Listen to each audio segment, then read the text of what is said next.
Acacia Woods ije nk'isho. Muri Acacia Woods tuzanye ikintu kitari giherutse kuboneka aho ishirahamwe rishobora kubaka ikigo canke ikigwati canke quartier irimwo amazu ashika amajana 350 arenga. Icambere na mbere Acacia Woods n'umugambi w'ishirahamwe Inspire Design Studio risanzwe rirongowe n'abafasoni. Ukabuzi neza yuko nk'abafasoni turakunda ibintu vyiza, turakunda ibintu bisa neza kandi tubishiramo ingufu cyane kugira ngo iyo dukoze ikintu kize gifise agaciro. Ico nico cambere novuga. Ica kabiri naco nuko nk'abarundi dukunda Burundi dushaka iterambere. Nkunze kumva kenshi bavuga ngo Bujumbura igirebe Dubai canke igirebe ikindi. Nashaka kubabwira yuko hano nyene iwacu dukoresheje ubuhinga bw'iwacu n'ubwenge dusanganywe turashobora gukora ibintu vyiza kandi bigasa neza ahubwo ibindi bihugu navyo bikifuza gusa natwe. Rero muri Acacia Woods turashaka gukora ibintu vyiza dukoresheje ibikoresho dusanganywe hano mu gihugu cacu Imana yaduhaye kandi tukabicorora bigasa neza bigashariza. Akabijya ka kabiri nuko twabimviriyeko abarundi n'abarundi kazi abazoza batwitura bashaka kugura inzu twarabimviriyeko mu mibereho yabo yose. Mu mazu ukungene ateguye ico novuga architecture y'izo nzu ukungene zipanze ukungene umubanyi abana n'undi mubanyi ukungene umuyaga winjira aho hantu kubera ibiti bihateguye ingene izo nzu zisa ikintu cyose kijanye no kugira ngo ikibanza ca Acacia Woods kizobe ciza kizobe ciratiro cyose twaragishize muri uwo mugambi. Rero muri vya bindi duhora twumva ngo Bujumbura ngizosa na Dubai canke ngo bizogenda guca ngo ikizungu caje, nashaka kukubwira ko ku muntu wese azoba aba hano muri Acacia Woods ayo mafoto nivyo vyiza agenda kurondera hanze bitazoba bigikenewe kuko azoba bifise iwiwe.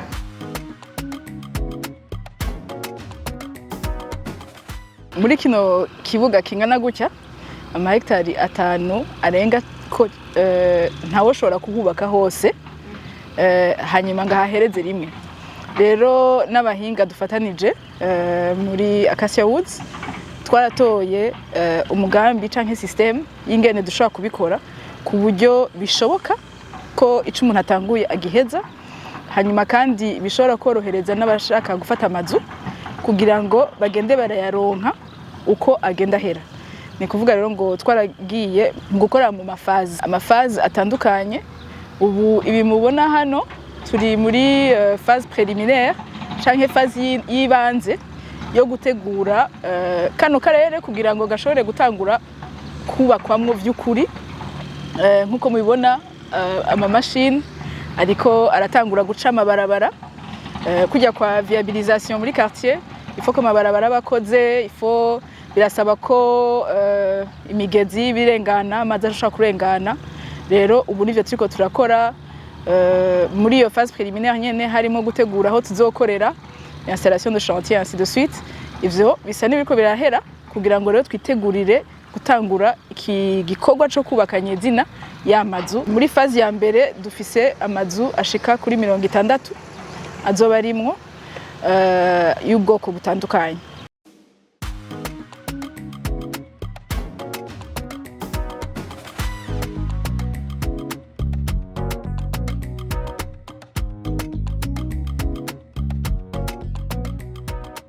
Dutegekanya yuko igihe cyose dutanguye phase ishobora kumara hagati y'umwaka n'umwaka n'igice dufatiye ku bikorwa canke igitigiri c'amazu kiri muri iyo phase.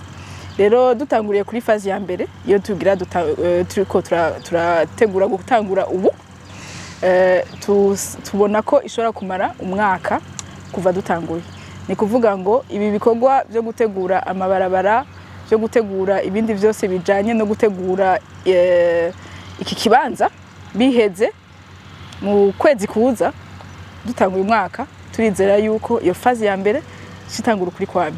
Rero mu majambo make dutegekanya yuko mu mwaka uza tugira dutangure mu kwezi kwa mbere tuzoba dutanguye ibikorwa bisigura yuko mu mezi 12 ni kuvuga ngo mu mpera y'umwaka nyene tugira twinjiremo amazu ya mbere azoba yashoboye gutangura gushikira abanyeneyo.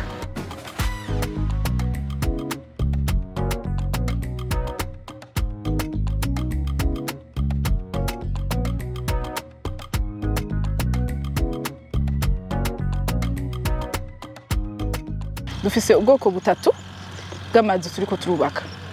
Hariho iya mbere twita Villa Duplex. Villa Duplex ni inzu ihagaze yonyene, ifise jardin yayo na parking yayo, atamubanyi ubufise. Ni inzu ifise ivyumba bitatu, igeretse biri ku gorofa ya mbere. Hanyuma hasi hakaba hariho ikibanza gikwiye ca salon na salle à manger n'igikoni. Ndetse no mu kigo inzu ishobora kuba nk'umukozi canke ugufasha n'ahantu ho gukorera hanze mu kigo. Ubwoko bwa kabiri bw'inzu dufise ni inzu iza muri block appartement yitwa twise coop. Iyo block ikaba irimwo igeretse gatatu. Hama umva ko ku maniveau ane haba harimwo amazu 16. Ni kuvuga ko kuri etage imwe hariko ama appartement ane, hanyuma appartement harimo ama appartement afise ivyumba bibiri n'ayafise ivyumba bitatu, abiri ku igorofa imwe. Iyo ikaba yitwa coop. Hama hagaca haza ubwoko bwa gatatu bw'amazu nayo nyene ari muri block twise appartement de luxe. Izo nazo nyene ni ku magorofa, ku muntu avuga ati je shaka kubaho neza nagukiwe mugabo ivyo bintu bija vy'ama jardin canke byo kugira ikigo caje nyene ntavyo nshaka.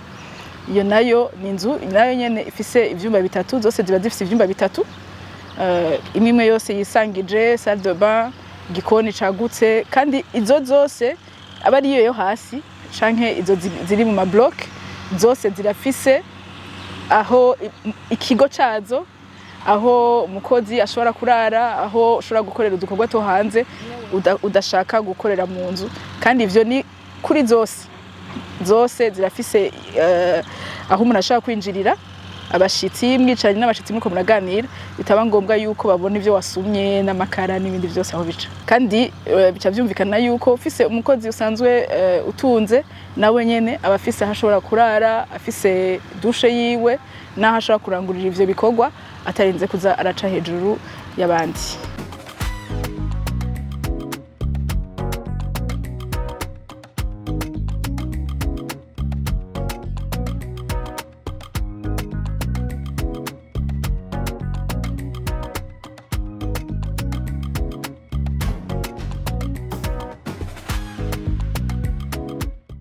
Icambere na mbere dukwiye kumenya nuko muri Inspire Design Studio ishira hamwe risanzwe ririko rirarangura uno mugambi wa Cassia Woods.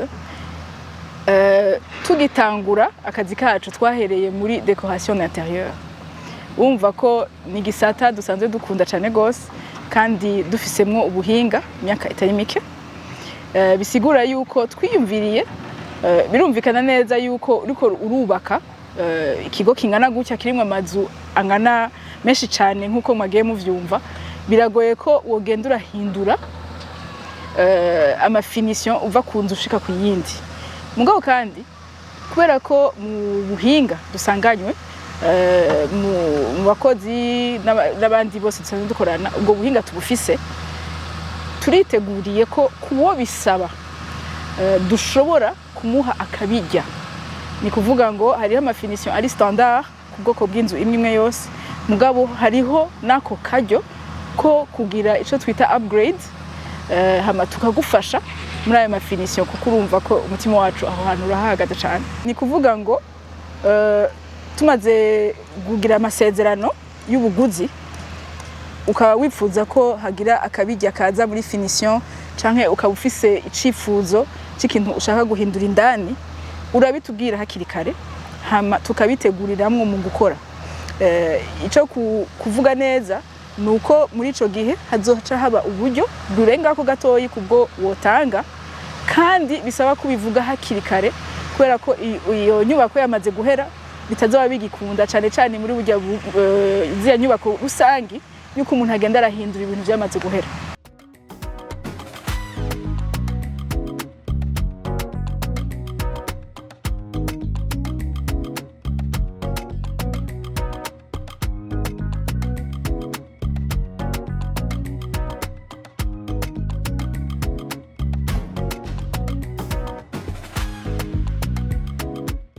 Ikintu ca mbere no hanura umuntu wese ariko araraba ivyo umugambi yiyumvira nimba ushobora kuba hari ico womuzanira.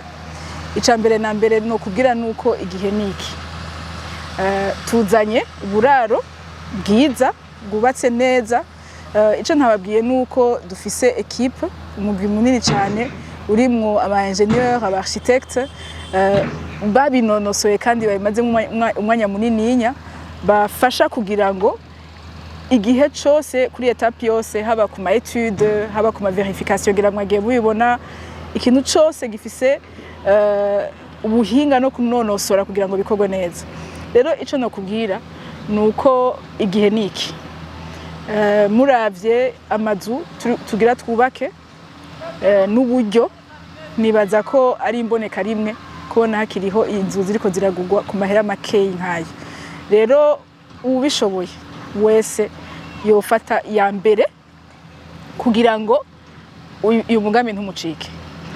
Ica mbere na mbere cyo kumenya nuko uburaro igihe cyose ububitse amahera yawe ahantu hadahomba uraduga igiciro. Ica kabiri naco uzoba uba ahantu hiteguriwe himviriwe ku neza y'umuntu wese haba.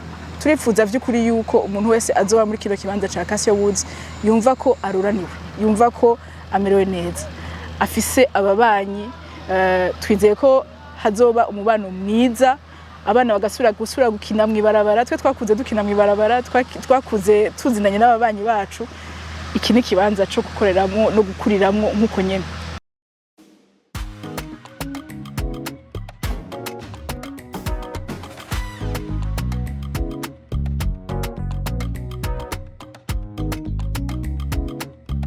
Ica mbere na mbere nobwira uyu muntu ariko aravyumvirako nuko akwiye kunyaragasa vyihuta akaja kuri site web yacu inspire.bi kugira ngo yiyandikishe. Vy'ukuri mwibuke ko muri iyi fazi ya mbere dufise amazu 60 kandi bariko barayitabira ari menshi ubu agira here. Rero nimba wifuza inzu kugira ngo ntagire ikigucika nyaragasa ugende wiyandikishe ucagure mu mazu ahari ucaguremwo iyo ushaka hanyuma ibikurikira bazoca bakwishura ababijejwe kugira ngo nawe ntibigucike kuronka iyo nzu. Urashaka kumva site web ikugora, nashaka kukumenyesha ko hariho n'ibiro byategekanijwe ku bw'uyu mugambi Casio Woods. Tukaba dukorera muri New Space Building kuri rez-de-chaussée bureau numero 5. Uzohasanga abantu biteguye kugufasha kugira ngo ushobore kwiyandikisha umenye n'ibisabwa byose kugira nawe ubwo buraro ntibigucike. Ikindi naco urashobora guhamagara kuri numero 66 32 57 32. Nivuga ngo 66 32 57 32. Naho nyene bazoshobora kukwakira ku telefone canke kuri WhatsApp bagutunganiriza.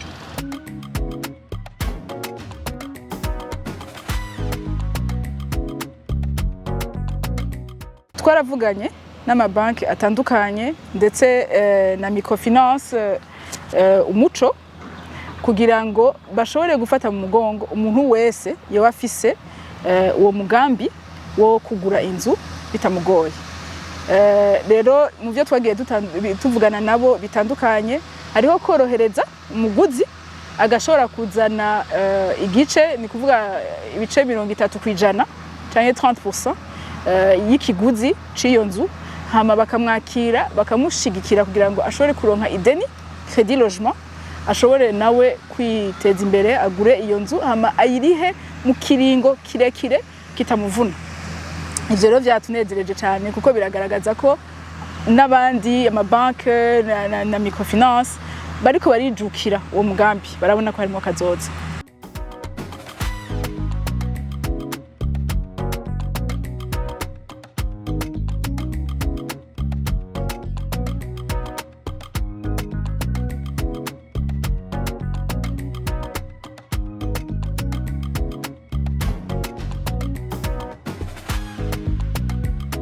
Ahantu hari imiryango canke amazu amajana 350 hari ico tutavuze nuko muri Acacia Woods harimwo jardin public zoba iri hano nyene inyuma, hazoba harimwo ahantu abana bakinira bashobora abagira sport bashobora kuja kugira sport, hazoba harimwo inyubako zidandarizwamwo donc amamagasin espace commercial. Ivyo bintu vyose bizoba bikeneye umuntu abishira ku rutonde kugira ngo akanovera canke qualité de vie yo muri Acacia Woods ntihinduke ntiyononekare. Rero kubw'ivyo uburongozi bwa Acacia Woods buzogumaho buriko burasura gestion ya parcelle nayo mazu mw'isuku muri sécurité mu bintu vyose bijanye no kugira ngo abantu bari ngaho baroranirwe gushika ku muntu wa nyuma yakiriye inzu yiwe. Ico dutegekanya mu mibereho ya copropriété nuko ico gihe kigeze abari muri ayo mazu bayaguze tuzoca tubashikiriza la gestion bakitorera komite bakitorera umugwi wabo ushobora kubandanya ico gikorwa. Turizera cyane gose yuko nibo banye namazu nibo barajishinga nuko hazoba hameze neza, donc nibo bazofata relève twe tumaze guheza igikorwa cacu ngaha bagaca babandanya kwiberaho neza bitunganiriza neza.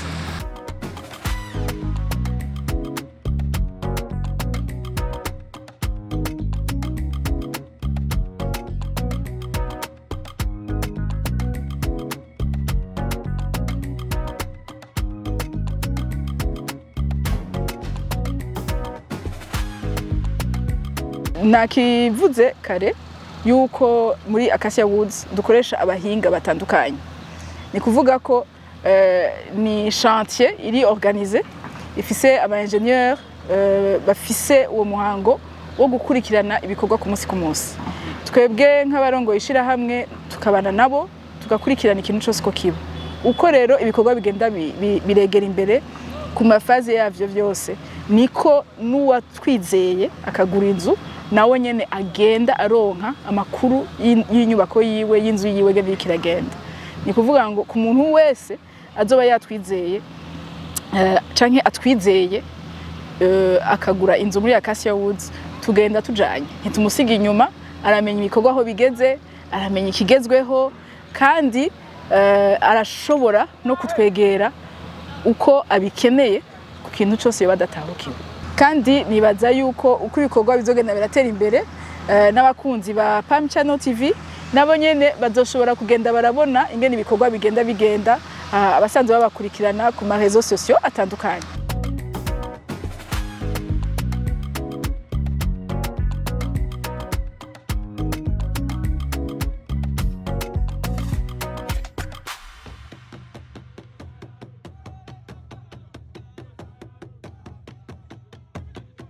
Acacia Woods, iwanje ni iwanje, iwanje heza.